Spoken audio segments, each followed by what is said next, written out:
Rethink your pad for up to 100% leak-free and odor-free comfort with the totally reinvented Always Ultra Thins. This is always like never before.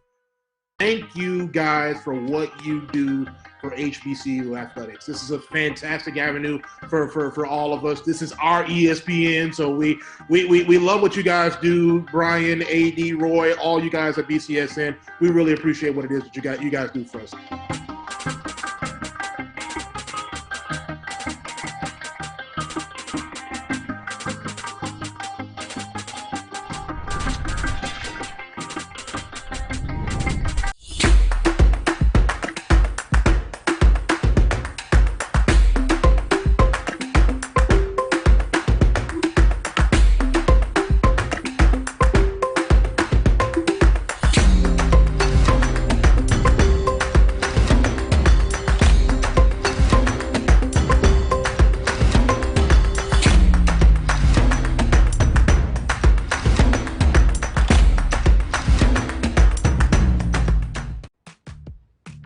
Nope.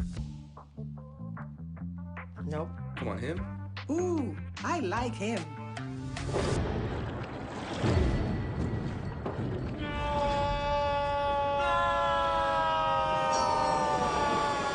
Quick, the quicker picker-upper. Bounty picks up messes quicker, and each sheet is 2 times more absorbent, so you can use less. He's an 8. He's a 9. Bounty, the quicker picker-upper. Oh, that spin class was brutal. Well, you can try using the Buick's massaging seat. Ooh, yeah, that's nice. Can I use Apple CarPlay to put some music on? Sure, it's wireless. Pick something we all like.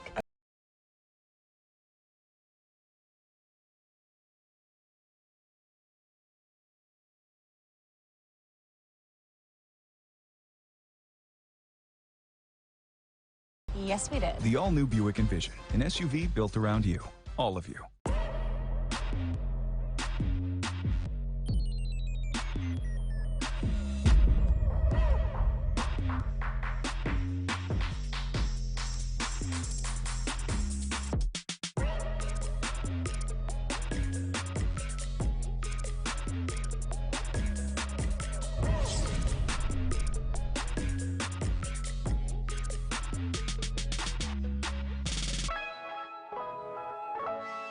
At CDW, we get speed as the new currency of success. Our team spends way too much time tending to outdated applications and software when they should be focused on driving application agility and innovation. CDW Amplify Development Services modernizes software and application development to help accelerate innovation and digital transformation. So you mean building new applications, UI, and mobile interfaces? Well, you said you needed to innovate more quickly. Oh, so he's a listener. To do more at scale, trust CDW Amplify Development Services. Charmin Ultra Soft has so much cushiony softness, it's hard for your family to remember they can use less. Sweet pillows of softness. This is soft. Holy Charmin. Oh, excuse me. Roll it back, everybody. Sorry. Charmin Ultra Soft is so cushiony soft, you'll want more. But it's so absorbent, you can use less. So it's always worth it. Now, what did we learn about using less? You gotta roll it back, everybody. We all go. Why not enjoy the go with Charmin? Nope, not going in. Not gonna drown today. Fixing your credit score can be scary, but with Credit Versio, we take the fear out of it. Okay, you can do this. Be brave. Don't cry again. Hey, this isn't too bad. Credit Versio helps dispute negative marks on your credit using our state-of-the-art technology that guides you every step of the way. It's never been easier to fix your credit and increase your credit score. Seriously, you can do this. Visit creditversio.com right now to get started.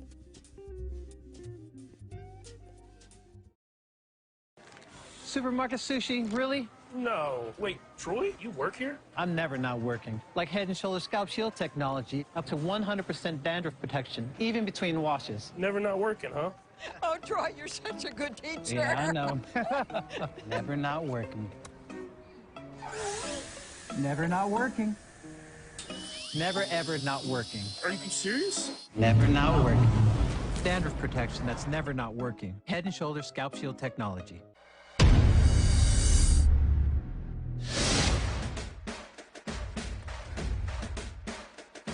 HBCU,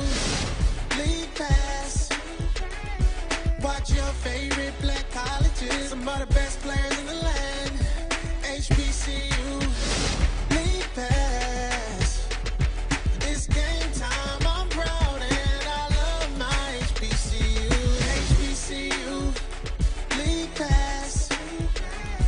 Watch your favorite black colleges. Some of the best players in the land. HBCU, league pass. It's game time, I'm proud and I love my HBCU. It's never too early to plant the seed, to share the tradition, and instill a sense of pride in your HBCU with your little ones. HBCU Pride and Joy Children's Boutique helps you share your school spirit with a wide selection of adorable kids' apparel and accessories officially licensed from your favorite HBCU. Visit hbcupridejoy.com and follow us on all social media at HBCU Pride Joy on Facebook and Twitter.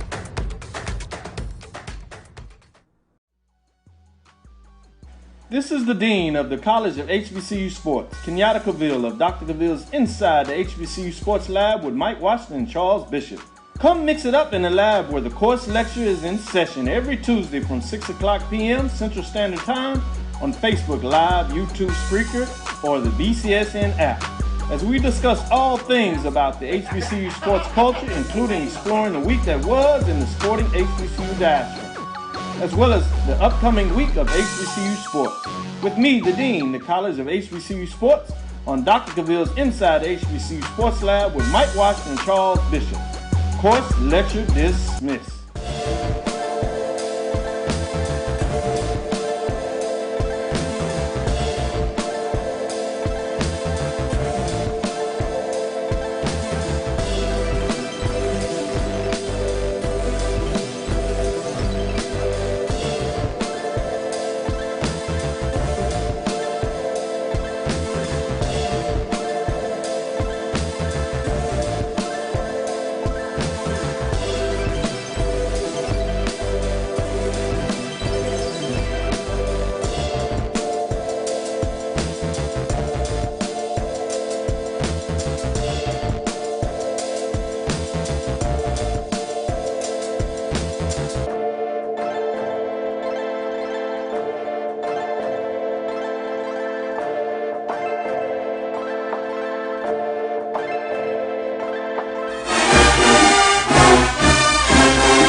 Morning, everyone, and welcome to this week's edition of the Carlos Brown Show right here on the Black College Sports Network.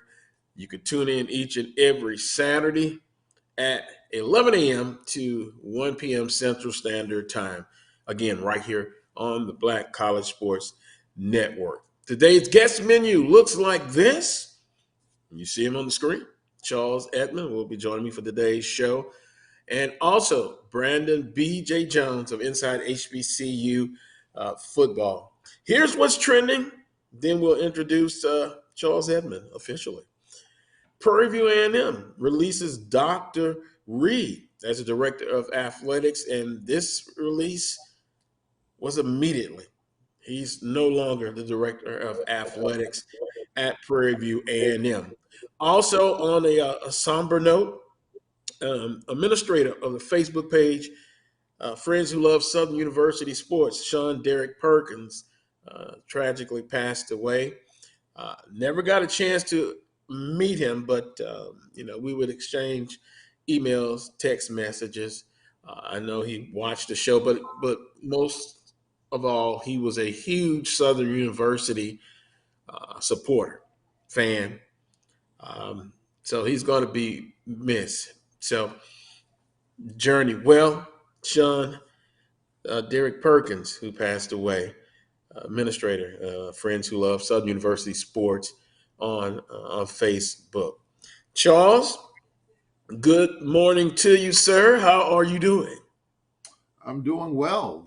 Another Saturday, another opportunity to get better, another opportunity to see how this SWAC race is going to shake out. Some big games today on both sides of the ledger, East and West, including one here in Itabena coming up at 6 o'clock, Alcorn Valley. So buckle up. Should be a fun evening.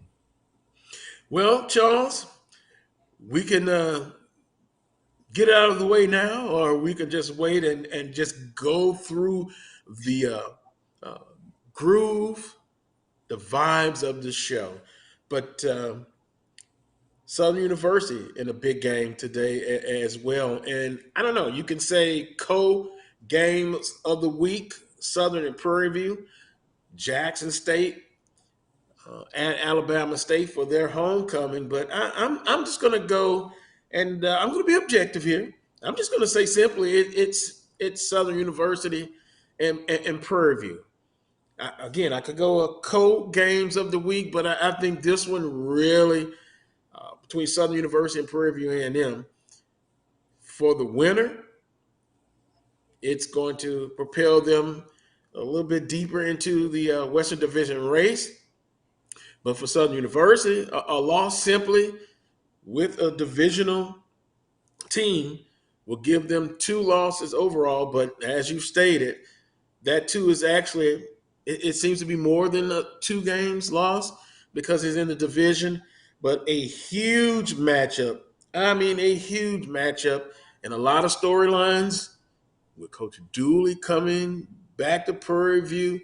Jason Dumas, who, by the way, just was fantastic in his first official start last week. We'll get a little bit more into that. But Charles, last week, you thought your prediction was that Southern would lose that ball game. How wrong you were. Just simply a 59-3 defeat of the University of Arkansas Pine Bluff. And look, I get it. They had players out. They were banged up. But guess what? You still have to come out and win the ball game. And Southern University did that. But your opening statement on how wrong you were. Well, as they say, if you can't take it, don't dish it out. And so I dished it out. I dished out my predictions based on the data and intel I had at the time 7 days ago, and I was very wrong about it. Absolutely wrong. And so I'll say that I was. It was not one of my better weeks. I'll say that.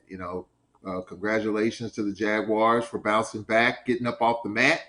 Because that's what they're gonna have. That's what they had to do, and I didn't expect that type of one-sided game. I just thought based on a number of factors. I thought based on the fact that Skylar Perry was going to be healthier. As it turns out, he didn't play. Mm-hmm. That was huge, and he clearly is their heart and soul offensively. Without him, they don't have any punch offensively. Didn't know he was going to be out, but Southern, as BJ Jones said last week. Southern looked like a team that had 2 weeks off, mad, aggravated, angry, got tired of hearing all the criticisms, being shut out and all of that. And they came out storming, pretty balanced. I looked at the stats of almost 300 yards passing, McRae, 298, I believe, almost 300 yards rushing.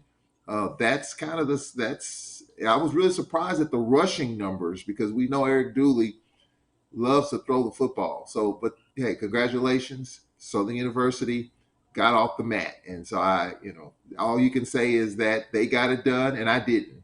And we'll see what happens today, though, when they play Prairie View. One of the big, I call it a big swing game. There are a couple of swing games. I think you can put the Jackson State, Alabama State game in that same category, a big swing game there, because I think even that game, he has even more implications because there are a number of teams waiting for Jackson to falter. And, on the western side, you got the Braves kind of waiting for Prairie View to falter because then that means the Braves will be undefeated, assuming they get it done here tonight. So this, as you see the highlights there, I mean, the defense, a pick six and all that. I mean, it's just, Southern played really, really well. And I was surprised at how well they played because I thought it was, playing at home, a lot of anxious Jaguar fans. It could be intense playing at Mumford Stadium, even if you're the home team. And I thought getting up off the mat was going to be tough for them, but they did. So you move on to the next week. You won last week, and now Southern will try to win this week against Prairie View. Well, I thought of it as energy, effort, and they were focused.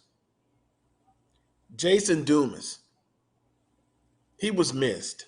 Now, last week was his first start, but he did get in a little bit of action I saw against LSU. But a great game. From the first play with Southern on defense, they were in the backfield. As you see, Corinne Harris with a pick six. And you look at that defense, they forced quite a few turnovers, pick six. Derek Williams, a linebacker, set up another touchdown. As you can see him very excited going over to the crowd at A.W. Mumford Stadium. But the defensive front seven was just outstanding. Forced turnovers. And let's give kudos to McCray and the staff, the quarterback, offensive coordinator, which is Coach Dooley.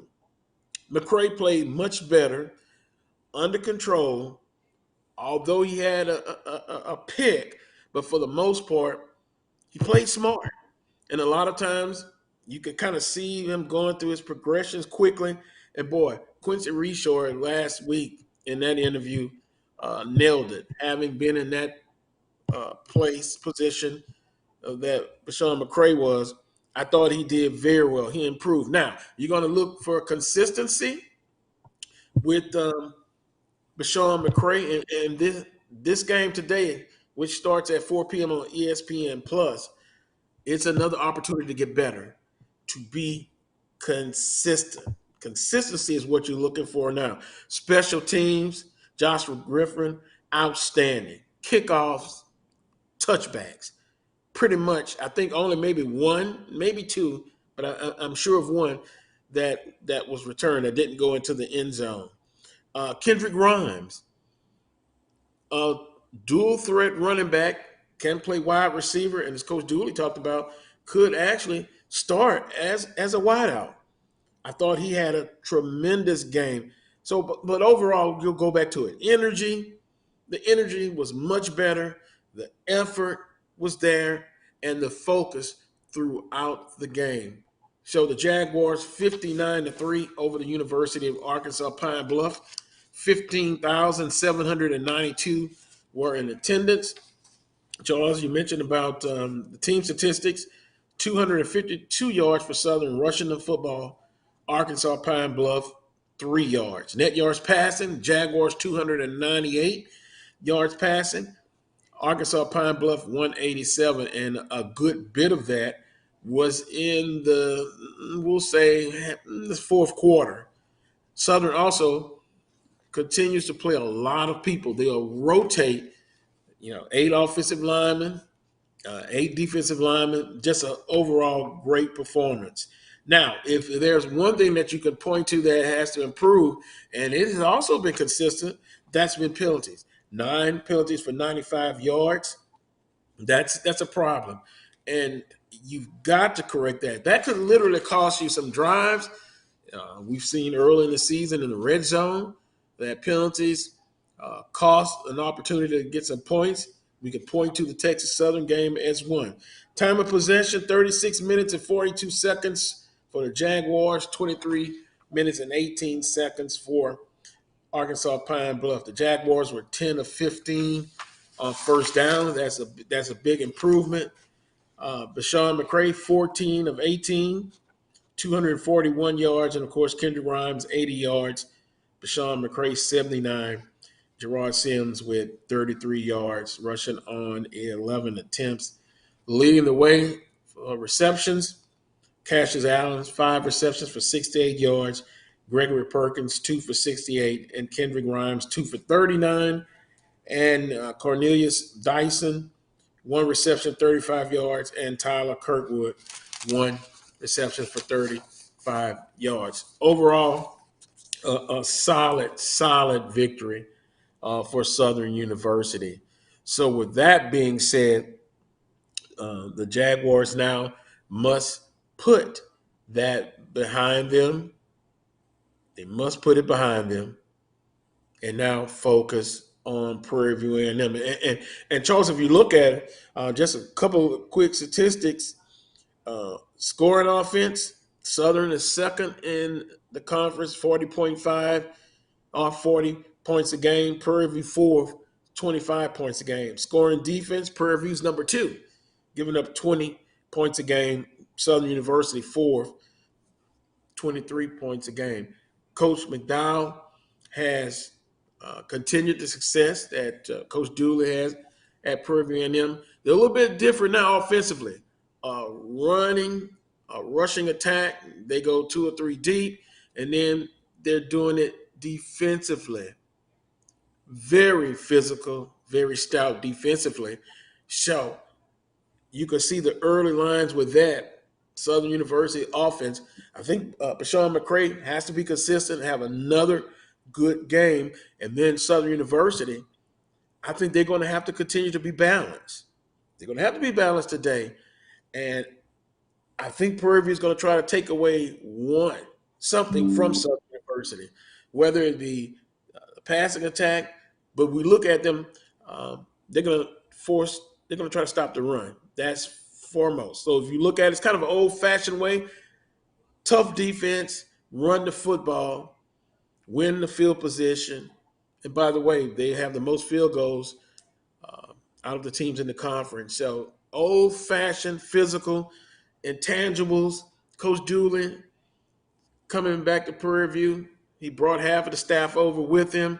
They're going back a lot of storylines for this football game, Charles, and it'll be interesting at 4 p.m.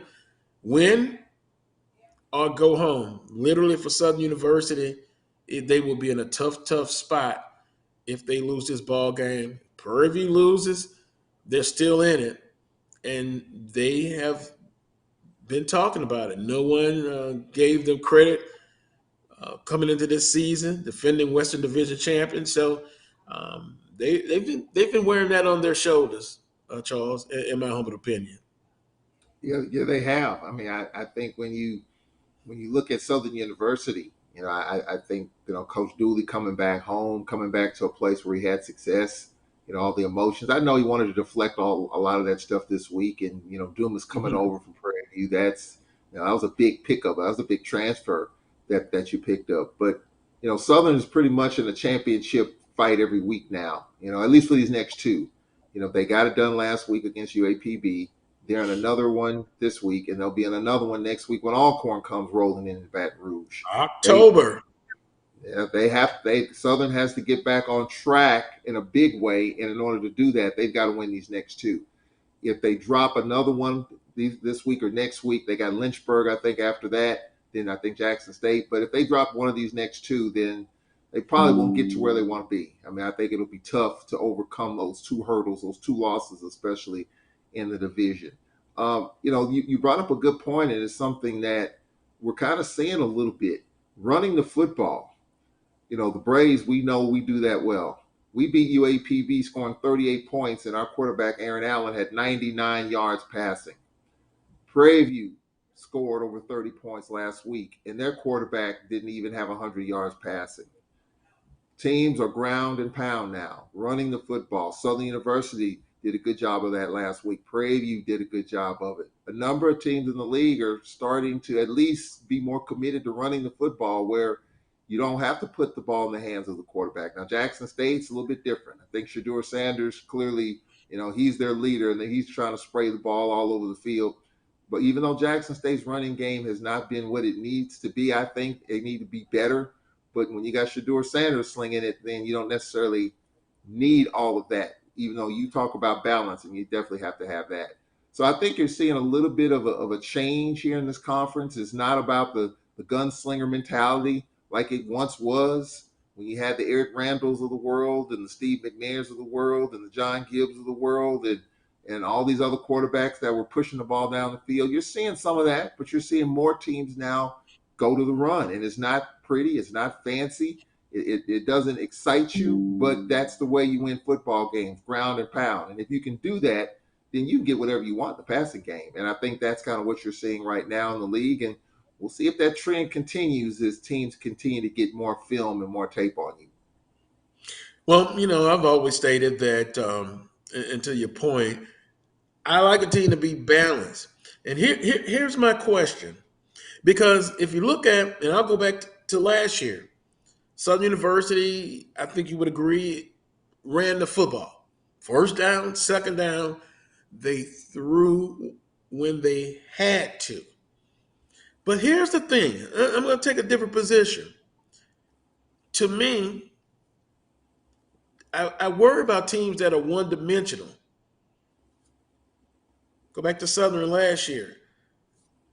When you run up against a defense that takes away the running game, are you able to be efficient enough in the passing game? And we saw where Southern struggled passing the football. You look at Alcorn.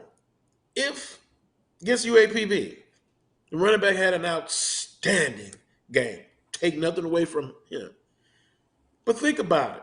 If they were able to stop the running game, and they did, or slow it down, are you confident enough in your quarterback to defeat you throwing the football or make plays?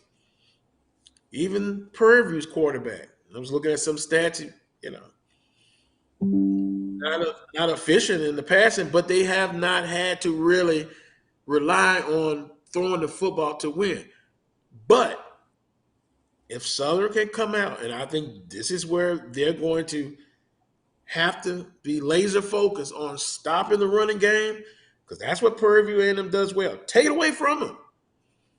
And then I will live with Prairie View A&M able to toss the ball around the field. So I guess my question is, Charles, the teams are being committed to the run, the majority of the teams. I think that everyone's goal is to be balanced, but I don't think, of course, the teams have not been balanced. So what happens? If you get something taken away from you that you do best, can you adapt? That is going to be the question. And that is a strategy I would use against Alcorn and Prairie View.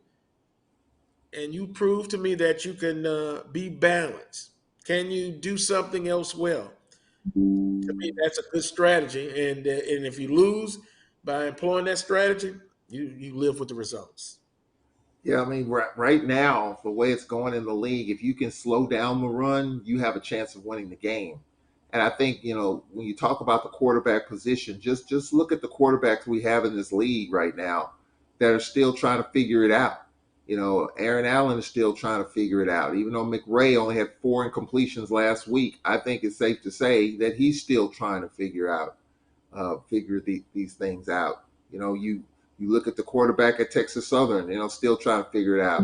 There's only, a handful of veteran quarterbacks that have been there and done that. And one of them was what you saw who you didn't see last week was Skylar Perry, who's been there and who understands. But other than that, for the most part, you have teams in this conference that are still trying to figure out the quarterback position. So what's the quarterback's best friend? A solid running attack. And what you're seeing outstanding running games throughout this league, not just good. Terrific. I mean, teams rushing for 300 yards a game. When you can do that, that takes so much pressure off the quarterback. Now, what you've said is absolutely true. There's going to be a point in which you're going to run up against a buzzsaw of a defense that's going to just pretty much solidify the run. That's going to happen. It's just a matter of time before it does happen. You hope it doesn't happen today. When we play Valley or when you guys play Prairie View, then it does fall in the hands of McRae. It does fall in the hands of Aaron Allen. So what happens then? And that's where you've got your tight ends have to get involved, your check downs. Instead of stretching the field so much, your intermediate stuff has to be there, to be able to stretch the defense a little bit. You also have to be honest, too. I mean, I think a lot of times, we push the run a lot, which is good because it's been effective. But you also got to be honest because defensive coordinators will sit on one thing if that's all you're doing is one thing. And yes, we've been successful. Yes, you guys have been successful. Yes, other teams have been successful. Prairie View's been successful. But at some point, it's going to slow down a little bit, goes in the hands of your quarterback, And then that's where you have to be creative in terms of coming up with things to be able to continue to move the chain. So I think that's where the challenge is. I think in the second half of this season, you're going to see more teams stack up against the run. And then that's when you're going to see a McRae or an Aaron Allen, step up and make some plays. If they do that, that will help their team quite a bit. We'll see. But right now, I think the running game, the ground and pound theme is what you're seeing throughout the league. Southern, Alcorn, Prairie View doing a nice job running the football. Even Valley is doing a nice job running the football, even though they've been behind in so many games that they've had to try to pass the football to try to get back into the game. But Valley, and when a game is neutral or the game is close, they are very committed to running the football, and they have been successful. So I think that's what you're seeing right now. I think teams are still trying to figure out the quarterback position. So you want to settle the game in and settle it down by running the football. And I think that's what teams are doing more so than not right now. And I looked at last week and saw the game live, then looked at the replay, and particularly today when Southern goes against Prairie View and them, which they bring a lot of pressure. Yeah, you look at your check downs, and I think one of the things we can look for into this day's game too, Kendrick Grimes and Sims coming out of the backfield, and then a lot of times you're not going to have time to go deep. So what about your curls and your hooks, that the intermediate passing, and then too, good job by Bashawn McCray. You can see him kind of going through the progressions quickly. Okay, my check down, get the ball to him. The back's out in the backfield. And then sometimes Kendrick Grimes will come out of the backfield in motion, and he's in the slot.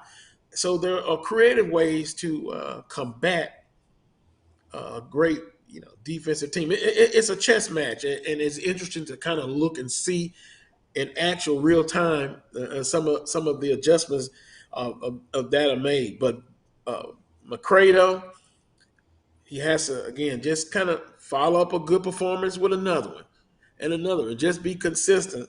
And one of the things with McCray, he doesn't have to win the ball game, although Coach Julie says he's not looking for a game manager. He's looking for a guy who can make plays and win. And then you always have to account for him as well, because we saw in the highlights a terrific run of about 36 yards. So that's another element. And then two, going back to the defense, your defense scores for you, that's great, and then sets you up on a short field. So overall, it was a outstanding performance. And then last week, I think, and you tell me if I'm wrong, I think you were more so thinking about Southern's from a mental standpoint, not necessarily the physical part of getting shut out against Texas Southern and losing 24-0, but mentally, where was the team? I didn't have any worries about it because I kind of gave a historical perspective when Southern lost to Alcorn. Remember the example I gave? And they had to hear all of the chatter. But that's what coaches are paid to do. They've got to get this team ready mentally and forget about that. As much as we're talking about UAPB and Southern, it was an outstanding victory. You have to put that past in the past now. That's in the long-term memory, because you've got to be focused on today. Will they bring the energy? Will the effort be there? Will the focus be there again for the second week in a row? You can't look ahead. You got to win the week, because then next week, Alcorn comes to town. So this month of October, historically, has always been tough for a lot of teams. And this October is the same, specifically for Southern University. Win the week. That's what you have to do. Can't look back, can't look forward. And we'll see how this football team, how they're going to perform today. A lot of people, the storylines, of course, Dooley coming back to Prairie View. And Coach Dooley's the type, if it is emotional, he's not going to let on to it. He's going to try to have his team prepared. And, and Charles, if you didn't know, you can tell Coach Dooley being under his protege, his mentor, his mentor, Coach Richardson, the same way.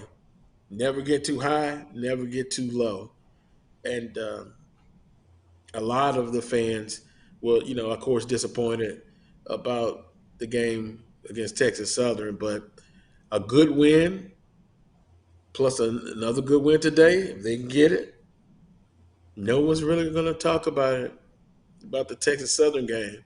But it was a game that was on the schedule, just like each preceding weeks going forward.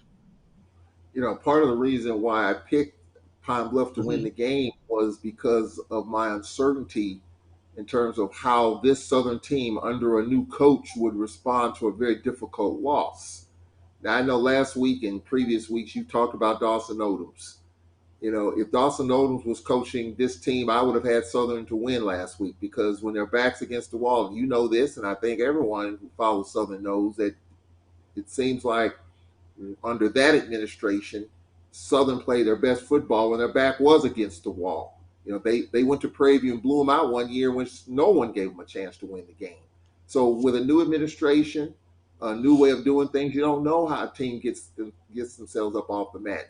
You don't know how Dooley coach team does that. You looked at Prairie View and you looked at the fact that they lost to Texas A&M at the end there. They lost they lost the game against Valley, and then they lost the SWAC championship game. So that was kind of in my mind too as I was making my prediction. How would this team respond to a difficult situation and playing at home?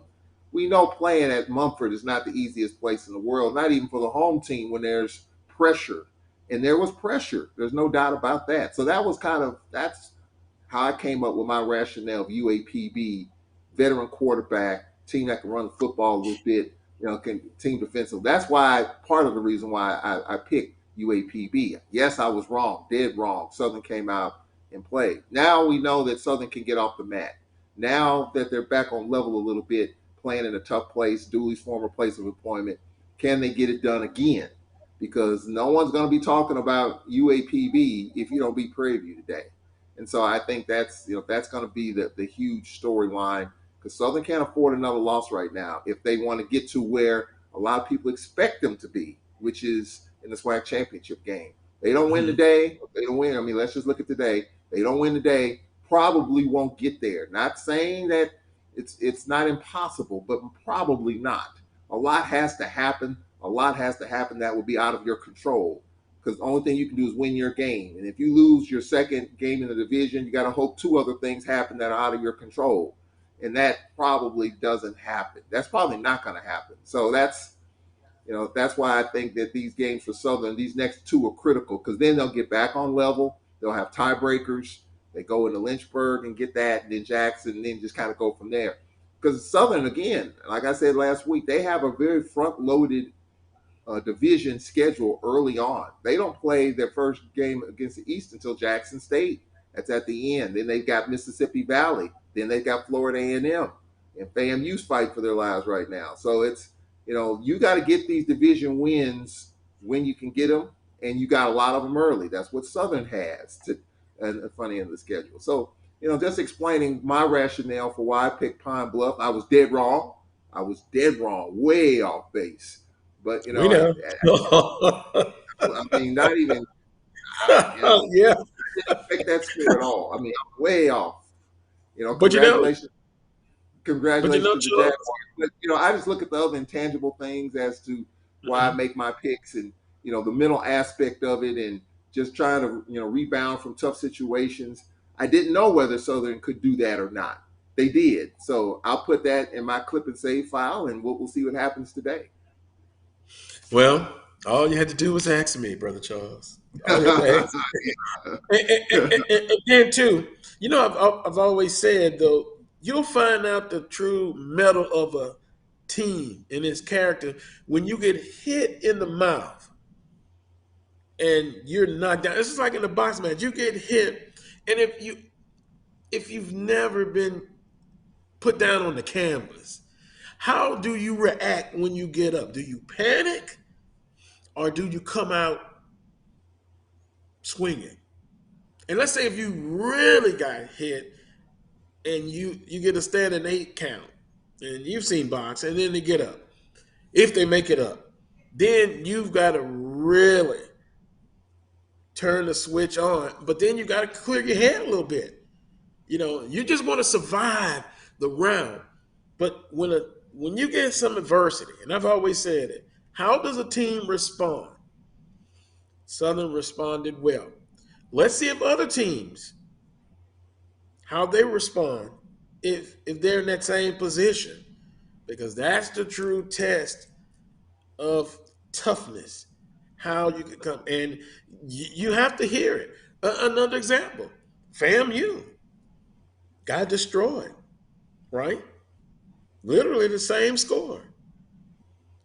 How did they respond? I think they came back and responded well. They were a little shaken, but look at them now. They're improving.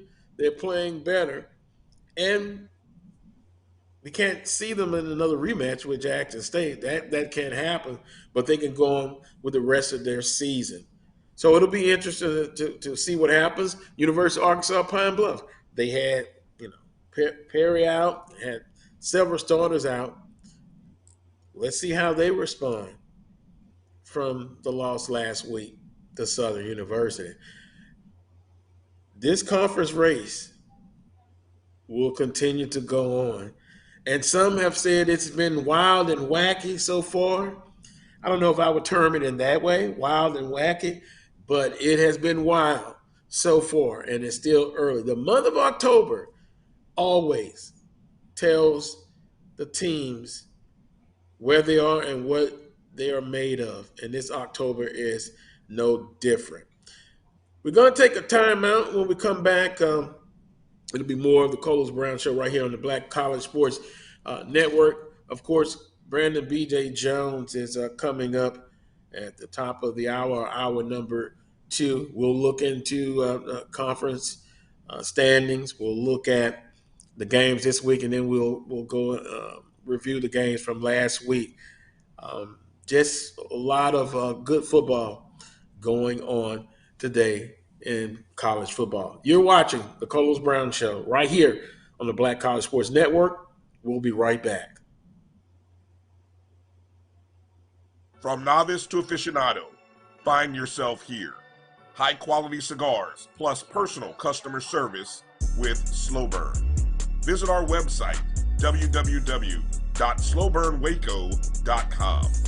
Slow Burn is Waco's only mobile cigar lounge featuring a meticulous, curated collection of premium cigars.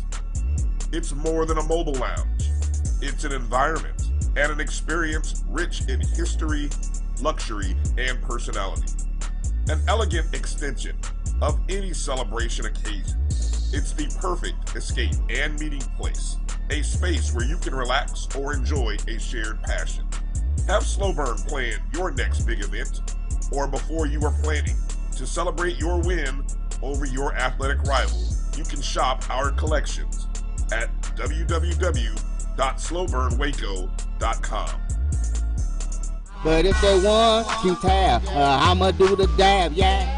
This is Ryan Fulford. AD Drew and I are co-hosts of the BCSN Sports Wrap. We talk about all things related to HBCU athletics. From the games, teams, coaches, and fan interest stories, we cover it all. You can find our shows on Facebook at BCSN Sports Wrap, YouTube at MyJBN Online, and everywhere you listen to podcasts like Anchor, Spotify, Google, and Apple Podcasts. You can also find the show on the Jericho Broadcast Network's app.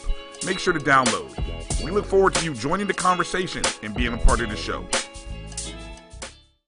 T. Madden & Associates is a sophisticated and experienced law firm located in your neighborhood.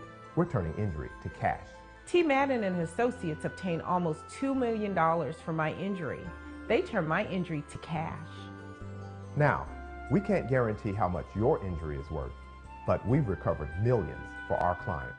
Call T. Madden & Associates at 833-PAID-123. That's 833-PAID-123. Some carriers will give you just one measly entertainment subscription. One is no fun. With Verizon, there's up to 7 entertainment subscriptions with your unlimited plan. That's 7 times the 7 times the... No! 7 times the... Music, gaming, Disney Plus, Hulu, ESPN Plus, and more. That's 7 times the entertainment! Because everyone deserves better. And with plans starting at just $35, better costs less than you think. If you think all pads are exactly the same, think again. This is Always Ultra Thins reinvented with the Always Triple Protection System. This pad wicks gushes 90% faster, absorbs even more so you can feel dry, and locks odors in. Rethink your pad for up to 100% leak-free and odor-free comfort with the totally reinvented Always Ultra Thins. This is always like never before. Thank you guys for what you do for HBCU athletics. This is a fantastic avenue for all of us. This is our ESPN, so we love what you guys do. Brian, AD, Roy, all you guys at BCSN. We really appreciate what it is that you guys do for us.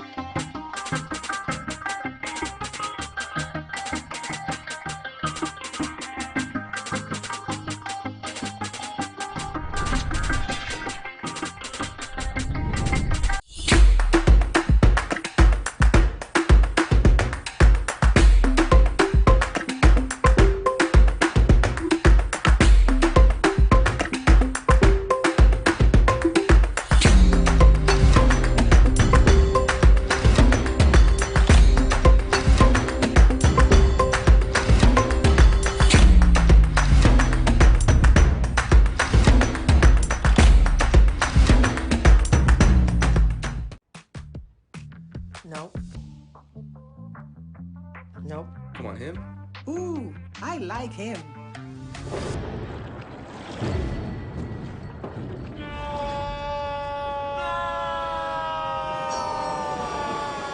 Quick, the quicker picker-upper. Bounty picks up messes quicker, and each sheet is 2 times more absorbent, so you can use less. He's an 8. He's a 9. Bounty, the quicker picker-upper. Oh, that spin class was brutal. Well, you can try using the Buick's massaging seat. Oh, yeah, that's nice. Can I use Apple CarPlay to put some music on?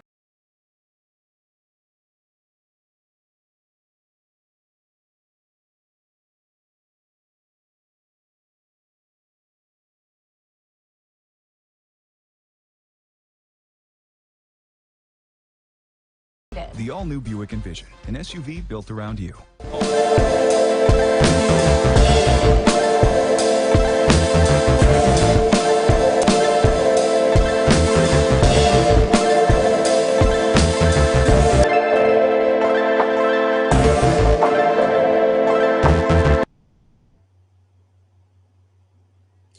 Welcome back to this week's edition of the Carlos Brown Show, right here, exclusively on the Black College Sports Network. AD Drew is producing now, and we'll thank Roy Evans for getting us started. And he had to remind us, Charles, during the break, that he would also state that maybe 1A and 1B, the games of the week. And, of course, some may agree, some may disagree. Of course, Southern and Prairie View, 4 p.m., ESPN Plus. The game is at Prairie View, Texas, on the campus of Prairie View A&M. And also, forgot about this, that's Southern, South Carolina State and FAMU. Games being played in South Carolina State, Orangeburg, South Carolina. So, Charles, I kind of have to agree with that. Although you perhaps disagree, it's Jackson State and Alabama State.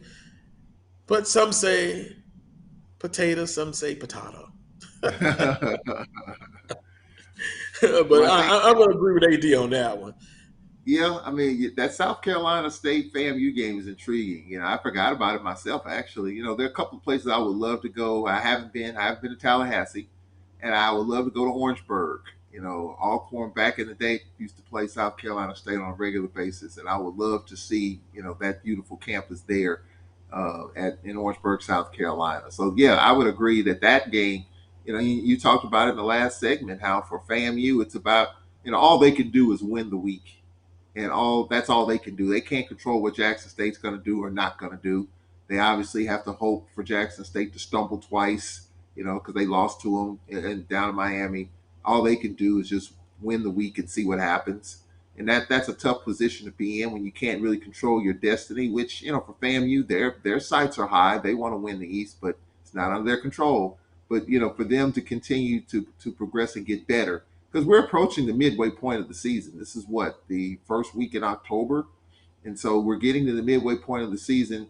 Either you're going to be a contender or a pretender, or a spoiler, a contender, a contender, a pretender, or a spoiler. You're going to be one of those three teams. And after this week, you're going to kind of see a little bit more of that, because some teams probably won't get there. Some teams will just keep their foot in the door, and some will definitely be in control. So we'll see how this week plays out. But some really good games across Black college football, and looking forward to seeing how it shakes out. Well, we said in the summer that it's going to be pressure every week. That hasn't changed. You have to look at winning the week, because if you get caught up looking ahead, you can lose.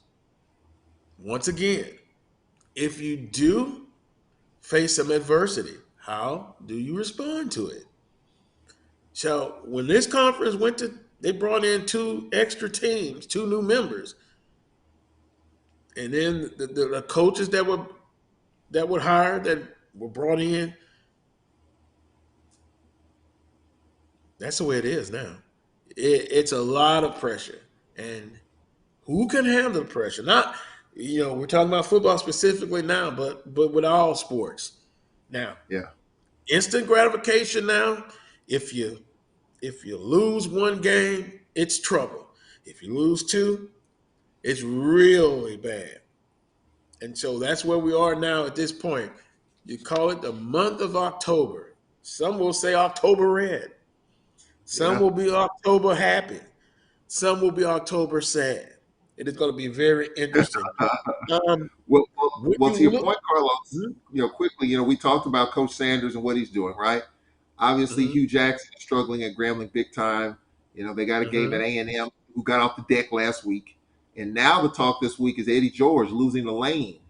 There are people out there saying now that can Eddie George get it done, because a loss like that lingers on. So we'll, no, really? Wait a minute. They are upset, and they want to. Am I going to say the F word? No, not the F bomb. The F word, or is it disappointment? Any given Saturday. I think in this case, I think for Tennessee State's case in that loss to Lane, it's a little bit more serious than just disappointment. I think there's a little bit of anger up there in Nashville, to me, just based on the social media chatter that you've seen this last week.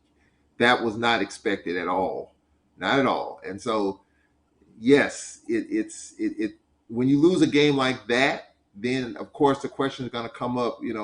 Was the right hire being made? And so that's one of those deals where, look, winning solves a lot of things. Losing brings up stuff from beneath the surface. And so all these things, happen in the ebbs and flows of fandom. Just like people thought Dooley wasn't the right guy for the job, was McRae the right quarterback, and then here we are. People are celebrating. People are not celebrating, but people are happy down in Baton Rouge. Now, come 8:00 tonight, they're going to be mad again if they don't beat Prairie View. Just like with us. We led against Stephen F. Then we were outscored 73-3. Now we've scored 69 points the last 2 games. It's the ups and the downs. It's the ebbs and flows of fandom. This is what we do. This is what it's about. So we'll see what happens today with Valley, right up the road here from where I am. But yeah, people, that's been the talk this week about Tennessee State losing the lane. That's one that a lot of people up there didn't see coming. And probably a lot of people in Nashville probably still smarting about it 7 days later. And to add on to that, 0. What does that represent? 0 wins, right? Mm-hmm. Okay. But let's go back and look at some of the comments. Tennessee State, Eddie George. NFL great. Would you agree with that? Mm-hmm. Played, of course, in the NFL. Played in college, Ohio State. That was good for Tennessee State. So I'm being facetious here. You know that. But those Tennessee State fans, how dare you? How dare you be disappointed? It is what you wanted. So give him some time. Give him some time. I understand that you're upset, embarrassed, been there, done that. But let's see how they face adversity. Also, and I guess I better be careful with this one. 5, 4, 3, 2, 1. Norfolk State. Coach Dawson Odums, 0 wins. Now, albeit they played up a couple of weeks, right? Just chill out, everybody. Chill out. And remember, the decisions you make, you have to live with it. So that was a huge, huge upset. Yeah, I was being facetious. Charles, I had saw it, but I'm not. Now I'm not going to comment anymore. I'm not going to make fun because I know how it feels to have to pick yourself up when your team had an embarrassing loss. But it's going to be interesting to see the rest of the season. And once again, I'll say this. You make your choice, but I'm always going to be for the coaches who are looking for opportunities to get a chance to whether they fail or succeed. And I'm always back them up. We've got plenty of position coaches that are going to be looking for a head coaching position eventually, and I wish them much success. I mean, even some of the coordinators are going to start taking some heat. Now it's win at all costs, but I just say, just chill out a little bit. Tennessee State is probably not as bad as some of their fans think and some of the analysts think. But of course, they're not a good football team right now. So I think they fall somewhere in the middle, Charles. I agree. I agree with that, and I do agree with the whole chill out factor. But you and I, we're of the older ilk in terms of coaches and the ebbs and flows. I think social media, fandom, and the boatload of money these coaches are making has taken away the honeymoon period. There's no such thing as that anymore. I think a lot of people expect these coaches to come in and immediately have success. Just doesn't happen now. I don't care if you're making, I mean, even in your town, you got Brian Kelly making $11 million a year or whatever it is, and they lost to Florida State and everybody's in an uproar. They bounced back nicely, but it just doesn't happen. It doesn't matter how much money you're making. Brian Kelly's making $1 million contribution to LSU facilities for an upgrade of their weight room or something that made the news this week. He's putting his own sweat in the game, but that doesn't necessarily mean that LSU is going to be a top 10 team. That has nothing to do. I mean, that helps, but that doesn't have much to do with it. It's his first year. He still has to learn Baton Rouge and the SEC and all that. But we don't look at it that way. You're making a ton of money. Figure it out right now. It just doesn't. That's just not the way business works. That's just not the way life works. Look at the coaches that have been fired, Carlos. The coaches in the FBS and FCS. Wisconsin's coach was fired. He was 62-17 or whatever, 62-27. Big name coaches have been fired at Nebraska. $60 million in buyout money. $60 million. It was reported. Some of these top coaches, $60 million in buyouts. So the honeymoon period is gone. I mean, you've got to come in and win right away. And it's very, very difficult to do nowadays. The transfer portal, some news came out about that in terms of the windows and the different dates. It's very difficult to do that right away. So this is where we are. It's the unfortunate new norm. We have to kind of roll with the punches. But I think in our league, Carlos, and the SWAC, and this is what we talk about, I don't think it's much as that, because the buyouts and the amount of money you're tied into these coaches, if you let them go, Gramling's still paying Fobbs. I believe he's been paid already. But, just these coaches in these deals, you get rid of them early, you got to pay them.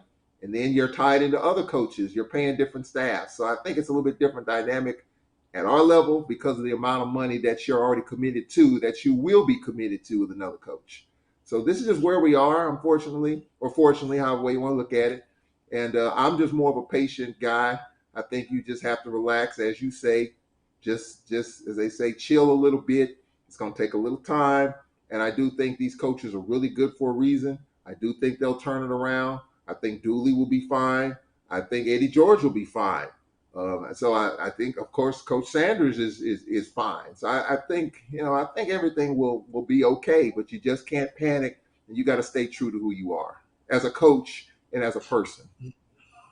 Well, I know people are going to disagree with this statement I'm going to make, but that's what you get sometimes. If I look and this coach doesn't have any head coaching experience, but he has football knowledge, I'm just asking the question, why would you sign that person to 5 or 6 years of contract? Why? Up front. No, I wouldn't do it. And we've had this debate, and we're not going to get into it again about it, but and I understand coaches have families and they have security. I'm going to put incentives in there. You can get 6 years. You can get 5, but you're not going to get it loaded up front. You'll get it on the back end. And just because if this happens, no, they can't. Most HBCUs. I don't think they can bow. Okay, we'll just write a check. We'll let you go after year 2 and you got a 6-year deal. We'll write you a check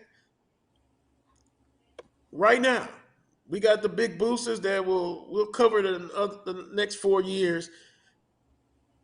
Then you got to hire somebody else. No. I wouldn't do it. And you remember Tony Clayton, former board member? Yes. He told me the days at Southern University, of course he's no longer there, of 5-year contract up front. Even with Coach Dooley, you look at 3 with a mutual option year, but he can get it. And by the way, Charles, I'm going to disagree. You mentioned Coach Dooley. What hot seat is Coach Dooley on? He's not on no hot seat. Cut it out. Cut it out. He's not on the hot seat. Well, He's I'm no not more on saying the hot seat than Fred McNair. I'm not saying that. I'm not saying he is. I'm just reading the social media chatter. A loss. They lost Well, to put an Texas asterisk Southern. about social media. Yeah, but people have their opinions, and so me personally, no. I'm not an athletic director. I don't profess to be, but I understand the ebbs and flows and the growing pains of a first-year coach. I've dealt with plenty of first-year coaches, from Jay Hobson, Fred McNair, Melvin Spears, Dr. Johnny Thomas. I get all of that.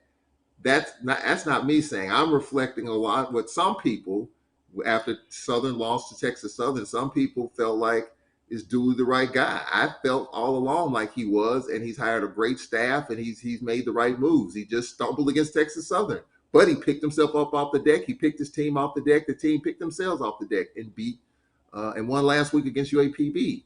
So we'll see. You march on, but this is just where we are. I mean, people saying about Alcorn and Coach McNair, losing the way we lost that Stephen F game.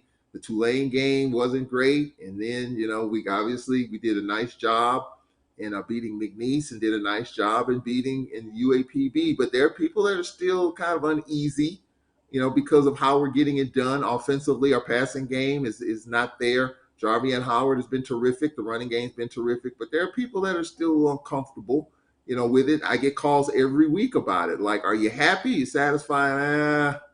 That's kind of where I'm hearing. That doesn't mean it's great or doesn't mean it's bad. It's just like the Rams beating Arizona a couple of weeks ago. That was my feeling. And then you come back and get your butt whipped on Monday night against the 49ers. You got physically manhandled. So that's kind of where I am. But that's not what happened with Alcorn. We won. People want to see domination. People want to see one-sided scores. You're just not going to get that in most cases. These teams are getting better. And you have to continue to get better. Not saying the Braves haven't, because they are. The running game's great. The defense has been aggressive. The defensive line has been great. 10 sacks against McNeese. But just the dominance, I think that's what people want to see. And that's hard to come by these days, because these other teams are getting better. Are really getting better. Bethune's getting better. Valley's going to get better. Pine Bluff was getting better, but they lost Skylar Perry. So, we'll see. But I'm just going with the ebbs and flows of the fans in terms of what they feel. I know how you feel. You know how I feel. I'm patient. You're patient to a certain extent. I'm a little bit more patient. But patience is not there with today's fans. People want to see immediate results. And it typically just doesn't happen in most cases. At the FBS level, yes. At our levels, not so much. So we just got to just take a deep breath and just understand. These coaches know and know what they're doing, and just give them time to figure it out. I think they will. Yeah, well, once again, if you look at, I'm gonna come to McNair's defense. Just look at the body of his work. I understand what have you done for me lately, but my goodness, I think the majority of alums and fans would love Coach McNair if he's not at Alcorn. And look what he's done. He's kind of old school. I like that he's able to adapt, then go back to the foundation, the basic of running the football, and the divisional titles, the SWAC championships. Come on, I'm a defend Coach McNair. Shame on you. And I understand. I get it. Fans are fanatics. I understand. But let's just have some sense of stability here. You know, I'm going to support Southern. I'm going to support Coach Dooley, even if they fall short on their goals. You still have to support. Yeah, you can voice your displeasure. But when you start talking about, you know, even with Coach Eddie George, letting him go after that? Come on, really? But anyway, we're gonna take another timeout. I'm still gonna get into some more of this Southern and Prairie View A&M. Of course, we're gonna look at the conference race. We're gonna look at games for this week. A lot of good games, and then we'll review last week's ball game. So take a timeout. Scheduled to join us next will be Brandon B.J. Jones of Inside HBCU Football. He can maybe bring a calming force to this conversation. And by the way, Charles, he was right last week as well. Also, I got the Alabama A&M prediction right. I said they were going to win their first game at home, homecoming. They were able to get it done. And that's the bottom line. Going to be a long race ahead. In the Eastern Division, it's clear and cut right now. In the West, it's not. Albeit, Prairie View undefeated in the Western Division so far. We'll see if that changes. This time tomorrow, we'll know. You're watching Coles Brown Show right here on the Black College Sports Network. We shall return.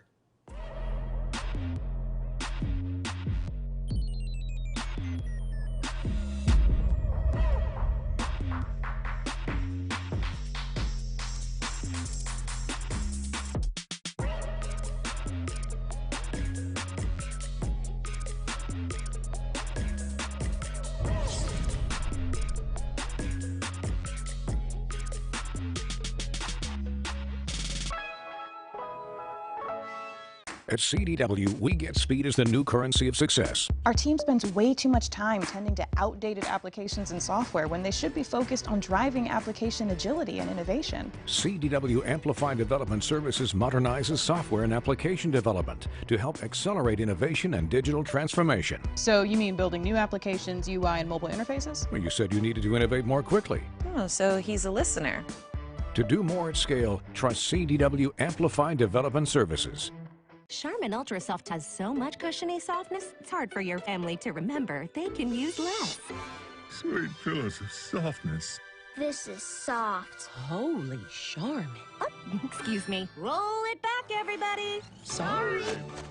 Charmin Ultra Soft is so cushiony soft, you'll want more. But it's so absorbent, you can use less, so it's always worth it. Now, what did we learn about using less? You gotta roll it back, everybody. We all go. Why not enjoy the go with Charmin? Nope, not going in. Not gonna drown today. Fixing your credit score can be scary, but with Credit Versio, we take the fear out of it.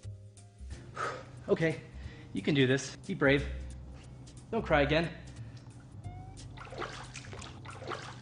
Hey, this isn't too bad. Credit Versio helps dispute negative marks on your credit using our state-of-the-art technology that guides you every step of the way. It's never been easier to fix your credit and increase your credit score. Seriously, you can do this. Visit creditversio.com right now to get started.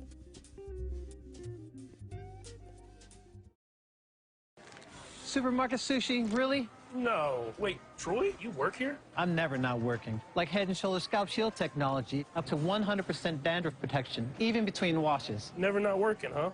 Oh, Troy, you're such a good teacher. Yeah, I know. Never not working. Never not working. Never ever not working. Are you serious? Never not working. Dandruff protection that's never not working. Head & Shoulders Scalp Shield technology.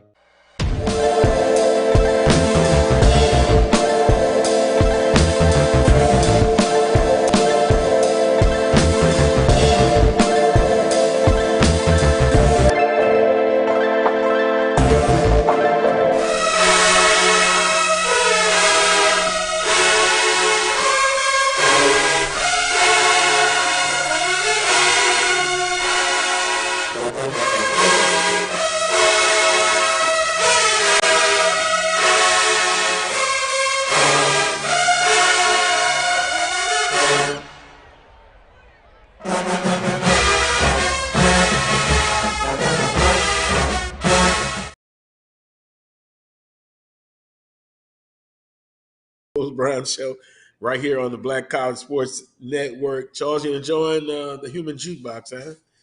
I am. I don't know if you knew this, Carlos. I was actually in a band in middle school. I played the clarinet. I wanted to play the drums. Yeah, I was. I played the clarinet for about 3 or 4 years. I wanted to be a drummer, but the house that we lived in was too small. Didn't have a garage or anything. Of course, drums make a lot of noise. My mother wouldn't let me get the drums because it was just too noisy. But I played the clarinet, and I really enjoyed it. You know, I could have moved up to the saxophone. Those are the reed instruments. It takes a reed to blow them. So woodwinds.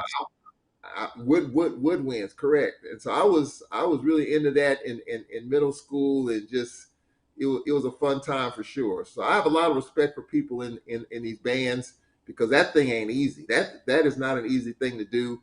By our radio station, our band Sounds of Dynamite, they actually practice in our back parking lot there. So I watch them, and just the choreograph, the practice, the frustration from the band director not lined up properly, just like in football, alignment and assignment. It's not easy. I have a lot of respect for people that are in the band. Yeah, the stories I was told, and I know we got some former jukebox members watching now. Dr. Griggs, he told me one time the best conditioned people on campus was a human jukebox. Oh yeah. I'm about to tell a story. Dr. Griggs, God rest his soul.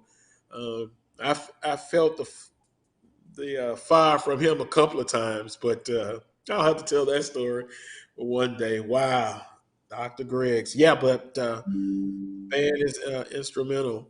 Get it? Instrumental with the football games and the ambience, the atmosphere.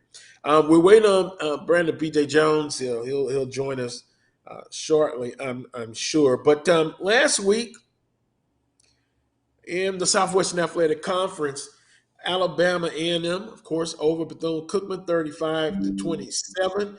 It was FAMU over Mississippi Valley State, 34-7. Southern University over Arkansas Pine Bluff, 59-3. It was Prairie View A&M, making it, 4 straight against Grambling State in the State Fair Classic. Boy, Grambling State is reeling.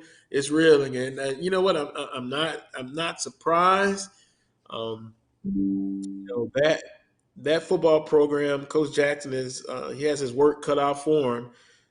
They brought in a lot of new talent, particularly from the state of California, to come in. So it's just taking them a while to make the adjustment. And but they're on the road again today, and then next week they'll have their first home game Wow.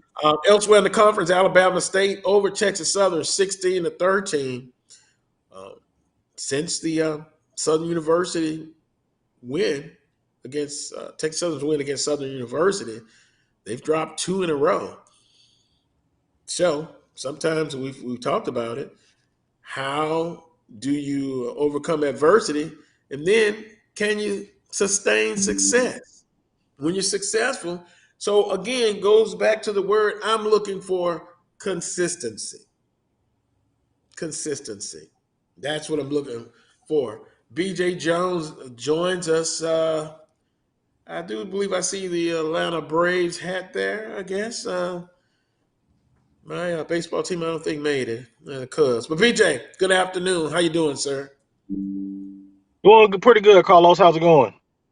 Going pretty well. We were just discussing last week's ball games, and since you're just joining us, I think you heard the scores.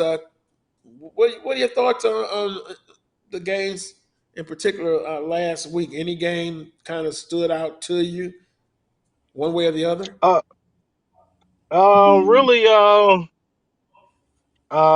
we talked about this last week when I was on Southern bouncing back and being Southern, and that week away.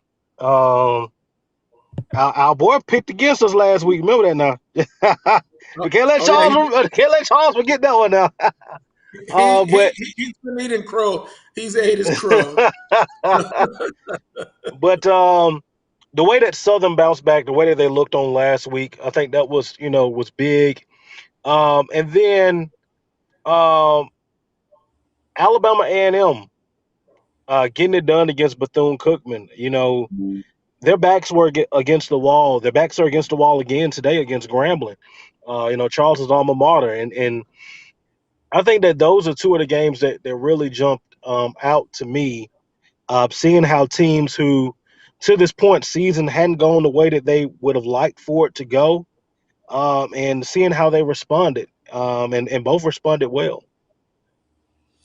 Yeah, that's kind of what I've been talking about. Adversity, man. I mean, it's easy when you're winning and you're on a win streak. You're blowing people out. And you're dominant. But I relate it to like in a boxing match. Let's say you've never been down in your boxing career. Then you get floored. You make the standing 8 count. How do you react? And that's a Southern has done well. Alabama A&M could have given up, but they didn't. So it'll be interesting to see how, again, these teams, when they face adversity, how do they respond? Charles, Grambling, Prairie View, Southern, Arkansas, Pine Bluff, any games that stood out to you? Well, I actually watched the Grambling Prairie View game. I recorded it because I just want to see what Grambling's got and Prairie View's got. And Grambling right now is just, we talked about in the last segment, Hugh Jackson in his first year just is not clicking right now.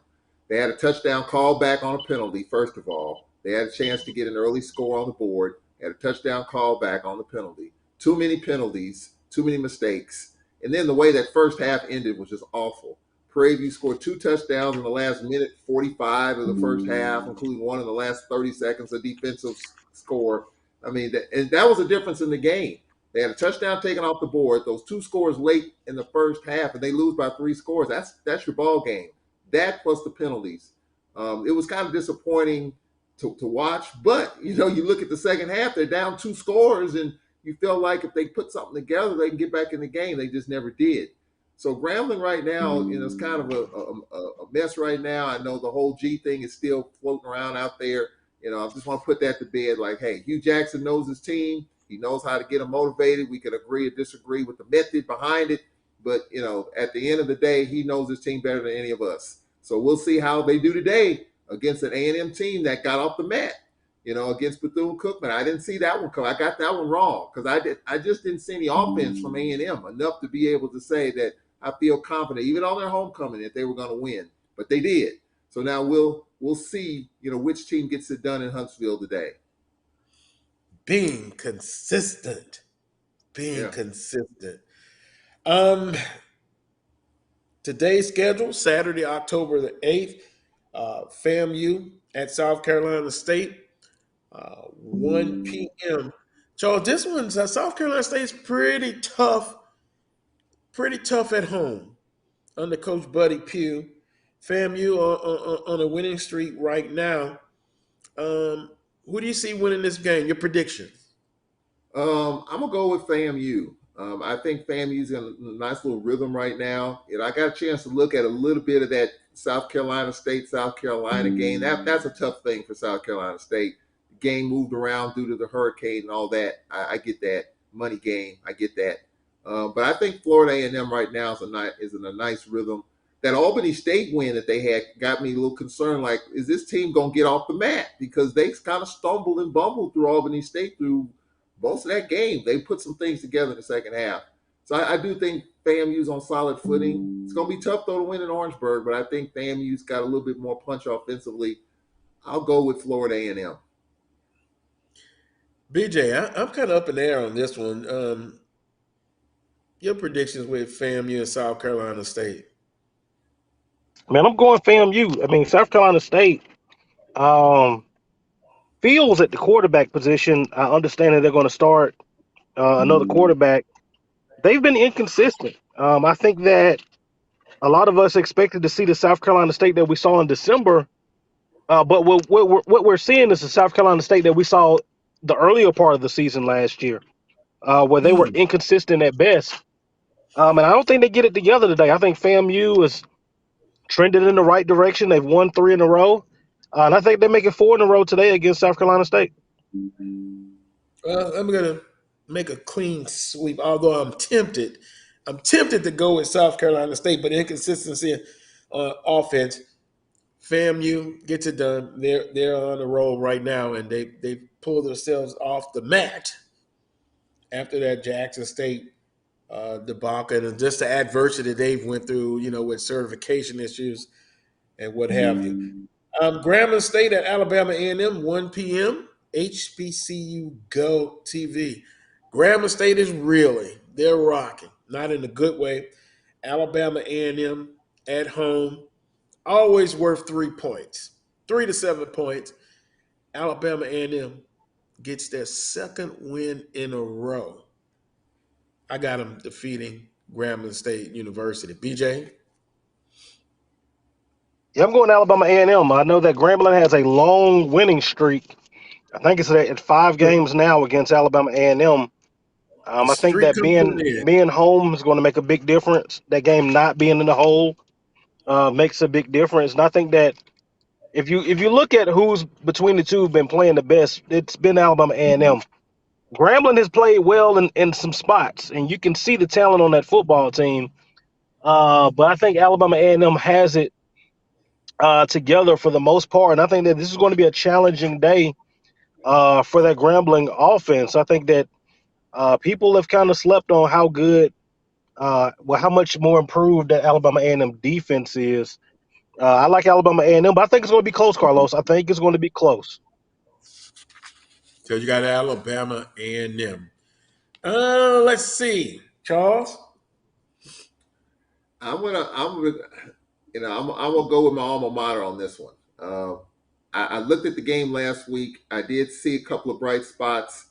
If Grambling comes out and plays the way they did in the second half, I think it'll be a good football game. But Grambling can't have these self-inflicted mistakes, these penalties that take touchdowns off the board, because right now it's still a struggle offensively for them. I think defensively they can get off the field enough, but offensively it's still a challenge for them. The turnovers late in the first half last week. If they can pick up where they left off last week in the second half and made it a 2-score game despite all the mistakes they made, you kind of feel like they could get over the hump. They didn't. If they can come out today and start that way, I think they'll have a chance to beat A&M. And I'm going to go with them. I'm going with Grambling to win this game. And I do think Grambling's a little road weary too. They may be the last team in the country that hadn't played a home game. They got 3 in a row coming up, including us. We go there at the end of this month. I think Grambling may be tired of the road, and I think they get this one and they come home and they could be spoilers going down the stretch. I'm sure Hugh Jackson would want a complete 4 quarters of solid play. You take the second half, they start the game like in the second half, it gives them a shot to win. They need a complete ball game, 4 quarters. But Charles, you got Grambling State, BJ, and me, Alabama A&M. Texas Southern at Arkansas Pine Bluff, 2 p.m. UAPB Sports Network. First of all, how healthy will UAPB be? 2, can they put last week's ball game in the rearview mirror? And then Texas Southern, after the upset of Southern University, they've just been inconsistent. With that being said, though, Pine Bluff, wow. I mean, it just depends on how healthy they are. If they're not, then you like Texas Southern. If they are healthy or get some of those players back, they could win. Wow. I'm going to go with Texas Southern. I think Body gets it done. He'll have an explosive game. TSU offense is much better than UAPB's defense. And depending on, again, who they have healthy this week, I'm going with Texas Southern. BJ? I'm going Texas Southern. I think they are the most complete team of the two. I think that Arkansas Pine Bluff against Alcorn. Remember that Arkansas Pine Bluff Alcorn game last year? I think that game this year did the same thing that it did last year. It completely turned around the season for Arkansas Pine Bluff in a negative way. And I think that their losing ways continue today for homecoming, unfortunately. I think Texas Southern gets the win. Charles? No Skylar Perry, no chance. UAPB. As far as I know. No. I mean, you saw it last week. No Skylar Perry, no chance. You saw how dismal offensively they were last week, and we'll see. I mean, Doc Gamble said Skylar Perry is still our quarterback. He said that this week. If he's healthy, he's our guy. I get it. He's been there since 2018, but he makes that offense go. Their skill positions, their running games, very respectable. Their receivers respectable, but you got to have a guy that can get it down the field. Again, no Skylar Perry, no chance. We'll see. If he plays, I say that they win the game. If he doesn't, if he's not healthy, they won't win the game. So we'll see how that unfolds. So your prediction is? My prediction, if I'm going to go with Texas Southern because I do think they're the better team right now with all the injuries. I do think Pine Bluff's a lot more banged up. So if I had to bet some money on it, I would bet Texas Southern, and I think UAPB is heading down that dangerous road again in which Alcorn could completely collapse their season. They're heading down that road again. Jackson State and Alabama State, 2 p.m., ESPN 3. Jackson State is the number 1 team in the conference, no doubt about it. Coach Sanders, look, it's sensationalism at its best. Really, Coach Sanders, the homecoming, just the way it falls, but Jackson State is the better team to me. Alabama State, inconsistent offensively. They may come out with a lot of energy. They may come out fired up. But when it's all said and done, Jackson State is just better, too good. And if they can keep it close, maybe they'll shock the world. But I like Jackson State in this ball game today. I don't know, man. Carlos, man, in this one, I think that it's homecoming to Montgomery. I'll be in the building. Actually, on my way there now. Okay. I think Alabama State's going to put up a fight, but I think at the end of the day, Jackson State is just too much. Too many athletes, man. This ball club is talented, and they're getting talent back at the right time. I like Jackson State. Charles? I'll be absolutely shocked if Jackson State loses this game, but I wouldn't be surprised if it's close. This is one of the biggest, and BJ can probably attest to this. This is probably one of the biggest home games Alabama State's had in a long time. A sellout crowd at Hornet Stadium. I mean, tickets are at a premium. I mean, it's big time down there, and there'll probably be 40,000 people around that stadium today. So Montgomery will be the place to be. If it's a low scoring game, I give Bama State a puncher's chance because their defense has been really, really, really good. But if Jackson State gets it going, if Shador gets it going, that offense gets it going, I see no chance.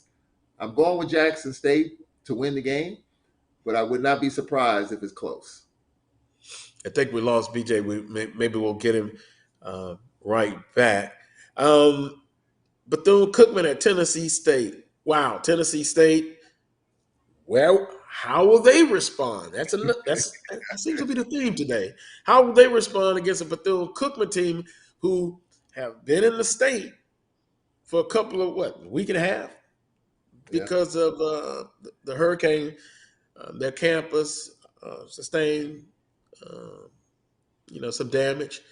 So with that being said, you would think, Charles, Tennessee State, I want to see how they respond. I mean, after last week's shocking loss, I say they respond well. They get their first win of the season, and Bethune-Cookman happens to be in the wrong place at the wrong time. I like Tennessee State in this ball game, and that's where I see it. Yeah, our thoughts and prayers are with the folks down in Daytona. Saw the damage that was presented on that campus. And I know that's just tough for those players and everybody in that program to kind of focus on what you got to focus on, despite what's going on at home. I think emotionally and mentally, I don't know if Bethune-Cookman's going to be all the way there.